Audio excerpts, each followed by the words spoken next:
Hello, everyone. I'm Robyn Grable, the founder of Talents Ascend and the Ascend Collective, and your host for Ascending Beyond Barriers. Welcome. Ascending Beyond Barriers is an inspiring podcast dedicated to showcasing the remarkable journeys of small business founders who have faced and overcome significant challenges on their path to success. Each episode delves into the personal stories of entrepreneurs from diverse backgrounds, highlighting their unique experiences, struggles, and triumphs.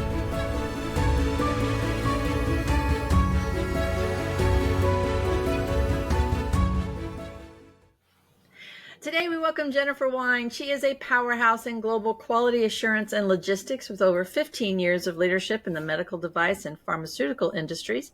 Currently serving as the U.S. 3PL Logistics Manager at Takeda, Jennifer oversees distribution strategies for a 164 product portfolio across 4 major warehouse centers, ensuring the seamless delivery of life-saving medicines. A U.S. Army National Guard veteran, Lean Six Sigma certified professional, and transformation leader, Jennifer brings a battle-tested work ethic, regulatory expertise, and an unwavering commitment to quality, compliance, and operational excellence on a global scale.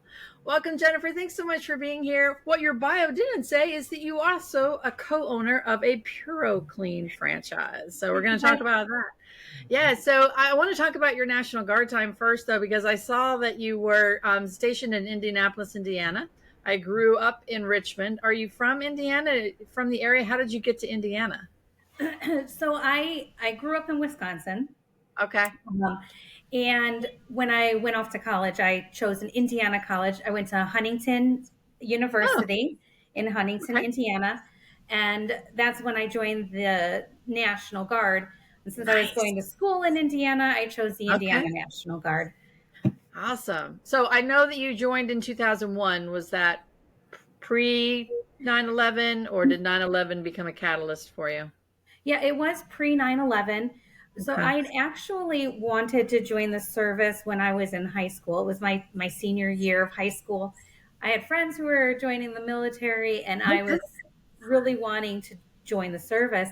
And my mom talked me into waiting until my first year of college just to make Okay. sure it was really what I wanted. So I took her advice, went off to college, and then it was that toward the end of my first year, I went to a drill service, a drill with one of my friends, and I loved it. And it was what I wanted to do. So that's kind of how I ended up there. Shortly after coming back from my basic training was when 9/11 happened. Okay. Wow. Yes. So that probably cemented your desire to serve after that. I mean, being so close to that Yeah. happening. Wow. And so did you get deployed after 9/11? I didn't. I didn't for the 9/11 Okay. attacks. I was deployed to Bosnia in 2005 Wow. for Operation Enduring Freedom and Operation Iraqi Freedom. It was right in that time period where it was switching between operations. Yeah. And I actually went to Bosnia as a military police officer. So I joined as a medic. Okay. I joined as a medic Wow. with a military police unit. Okay. But they were not going to take their support staff when they were deploying to Bosnia, and I wanted to go with them because it was my team. I didn't want to. Wow. I didn't want to get left behind, so I went back to training, and I got certified as military police. So I went to Bosnia as a military police officer. Wow. That is some dedication there. So thank you. Thank you for that. And thank you for, making that your mission. Wow. That's, my first experience with the National Guard, I'll never forget. We had a blizzard in Indiana. It was probably, I don't know, 1978, but we lived up on a hill of the highway. And so it was, I don't know, I'm not good with distances, but the snow actually closed the highway. It was like you could walk across the levels of the highway on the snow. And they had to call in the National Guard to come, dig everybody out of the snow. That was my first experience with the National Guard. I don't know if that had any impact on me wanting to go in the Navy a couple years later, but just that was my first experience with the National Guard. And, just it really, National Guard is one of those that people take for granted so easily. And it's not an easy, if you're not in full time, if you just serve the National Guard part time or when needed, you're in between both of your worlds back and forth. So it is not easy. So thank you for that. So you probably met Jesse, your husband, in the military. Yes. Tell us Yes. about that. Yes. So it was a souvenir from Bosnia, actually. All right. That's awesome. So yes, we met in Bosnia. Wow. He was he shared one of the rooms, a hooch. He shared a hooch with one of my friends in the infantry. It was a friend from college who was an infantry soldier. Anyway, so I met him through a friend, and then Nice. Jesse just kind of followed me home, so I kept him. That's fantastic. He's from Indiana Oh, originally. okay. Okay, Yep. where So, at? Hartford City. Okay. Is It's that near it by Muncie. Chicago? No, it's near Muncie area. Oh, okay. Yep. All Hmm. right, cool. I Yep. went And to I drug him kindergarten out in of Muncie. Indiana. I drug him out of Indiana into Wisconsin. Not too far, you know. No, not too bad. Same kind of weather. Yes, exactly. Their weather is pretty much identical. When they're Yeah, snowing, we're snowing. When they're raining, we're raining. It's pretty much exactly. identical. Hmm. Wow. All right, so fast forward, and I read a little bit online about Jesse's adventure with job searching, and that it struck a chord for us because that's why we do what we do every day here at Talents Ascend and our the Ascend Collective, our nonprofit. It's to help veterans, specifically military spouses, those underserved communities, to make that job search easier. But franchise, you decided to buy a franchise. Why buying a franchise? And then we'll get into why PuroClean, but why buy a franchise? What was your Well, catalyst there? sure. So I was actually I was in the my role at Takeda was coming to an end, Okay. and um, they were moving to Boston, Ah, and so I wanted, I started doing the job search, and I couldn't. I found roles that were good for me, that I was a good fit, but no real bites. I mean, there were nibbles, but there weren't like really any yeah. good bites.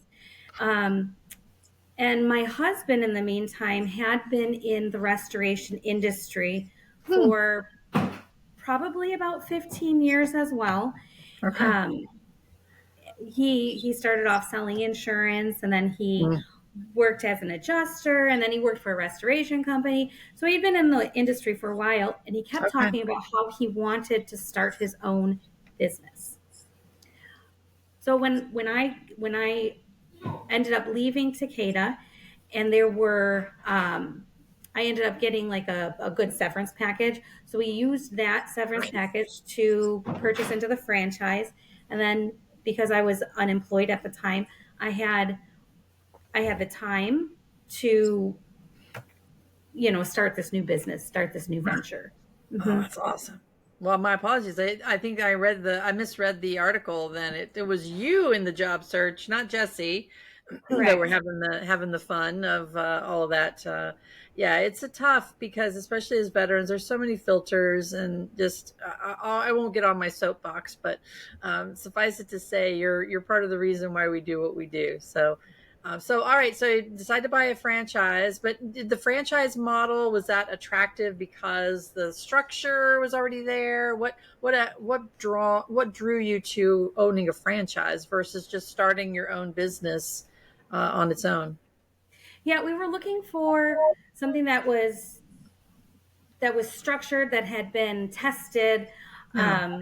We didn't want to come up with it on our own. We Mm. wanted some guidance, Okay. and that's what PuroClean gave us, was that really Yeah. structured guidance.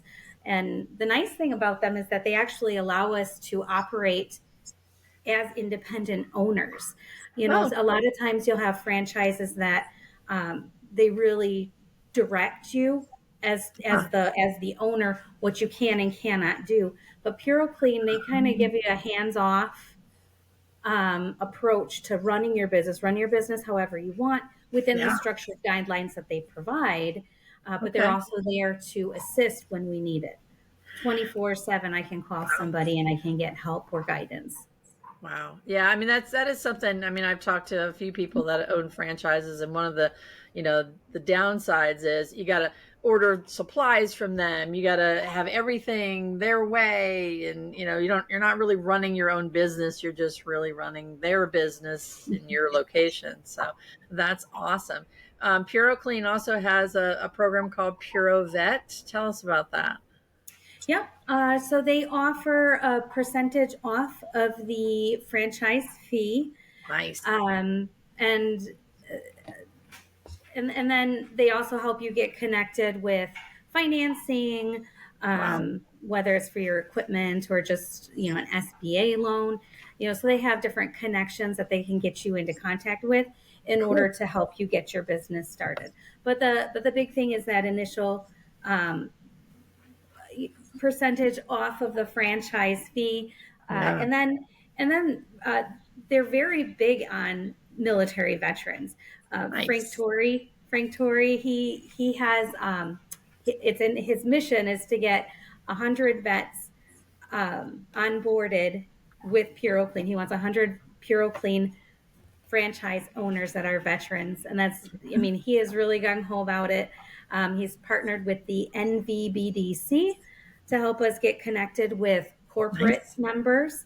Um, so we're really trying to take advantage of that as well. Nice. And is PuroClean a national program or is it regional?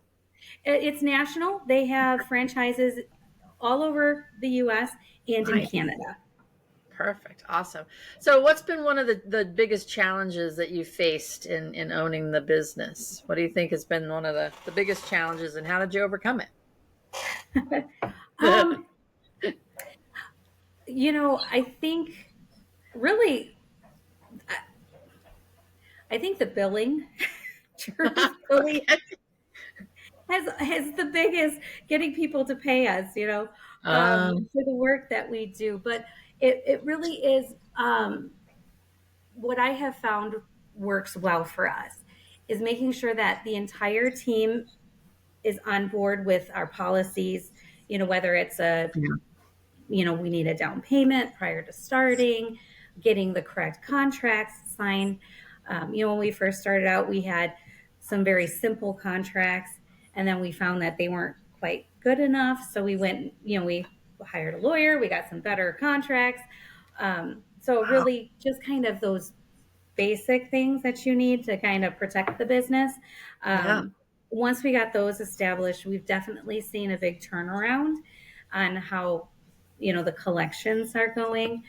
But the second thing that I guess I wasn't prepared for. Okay. Uh-oh. Okay, yes. My husband, Jesse, is very good at asking for things. He asks constantly for something new all the time, a new toy and, a new whatever, never happy, never happy. And I'm sure I am the only wife that deals with this. He told my son one time that the best way of getting what you want is to make sure you ask for more things because it's a rule of percentages.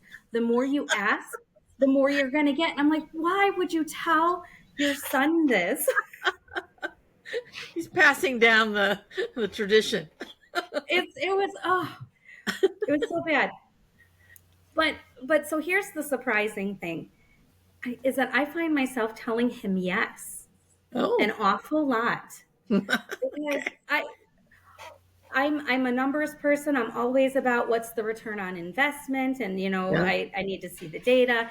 And he needs a new truck for hauling a trailer so that he can properly be equipped to go to a fire job.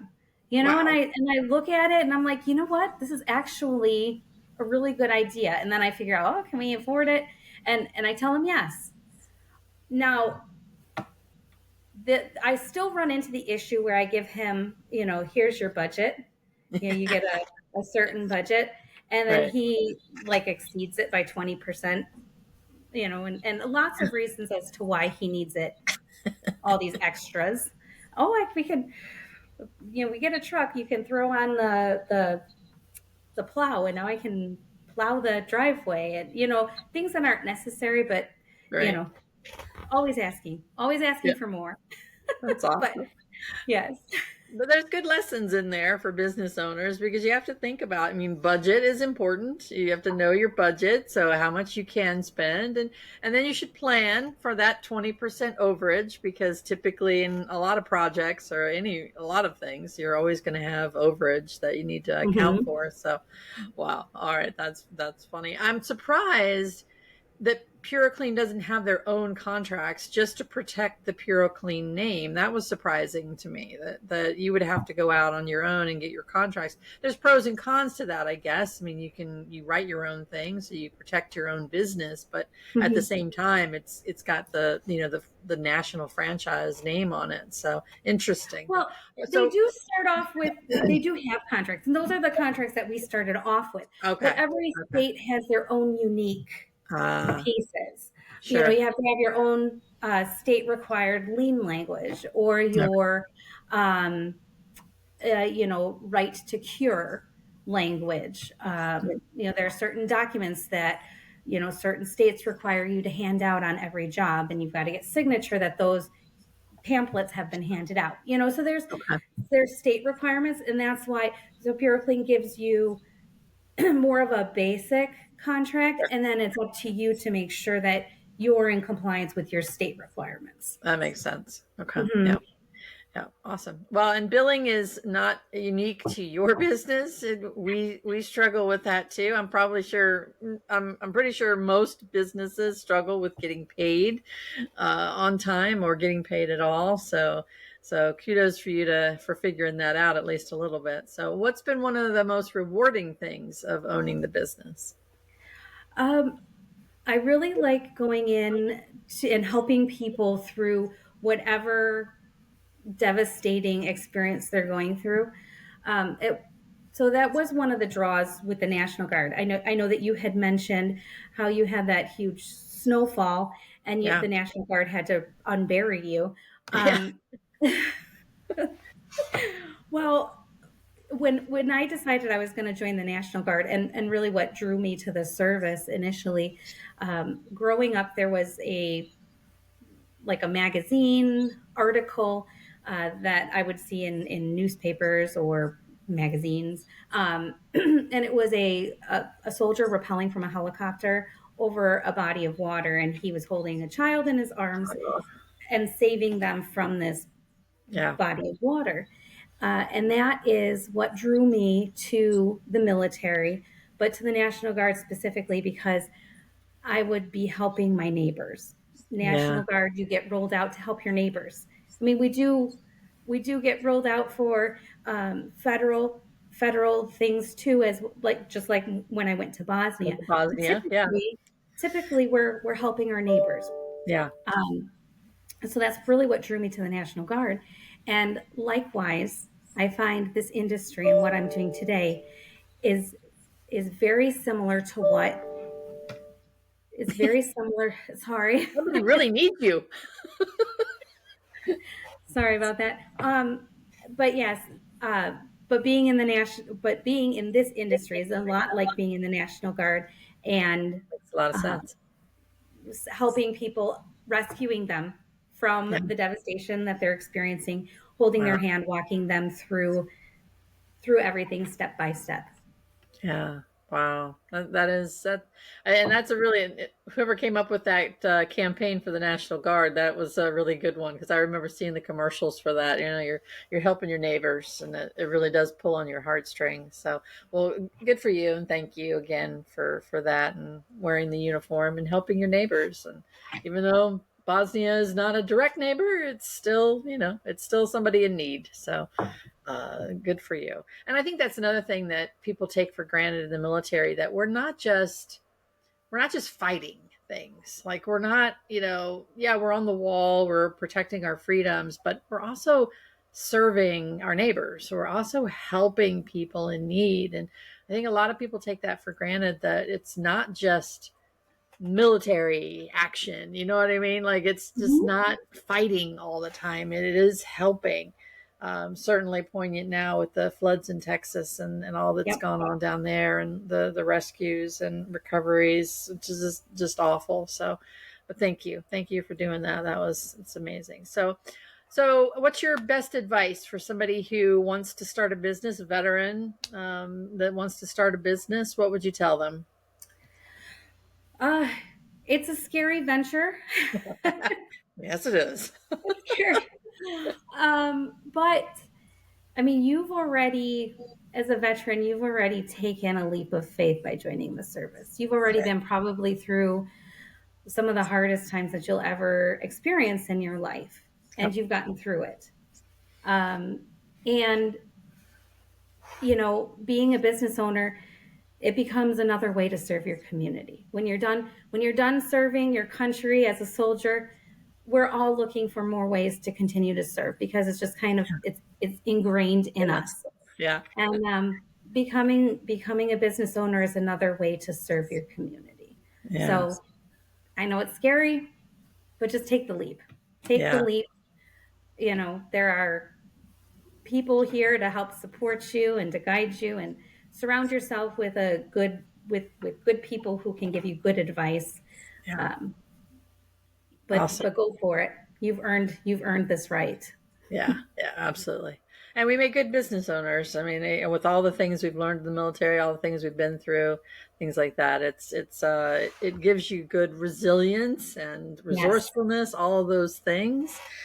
So cool. All right. So I always ask this of female veterans, because my oldest granddaughter is contemplating either the Naval Academy or the Air Force Academy. She ultimately wants to be an astronaut. So what would your advice be to young women out there who are thinking about going into the military? I loved my time in the service, and I wouldn't change a thing about it.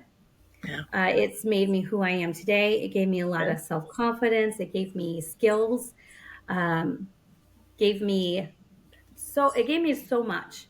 It gave me more than I gave it, truthfully. And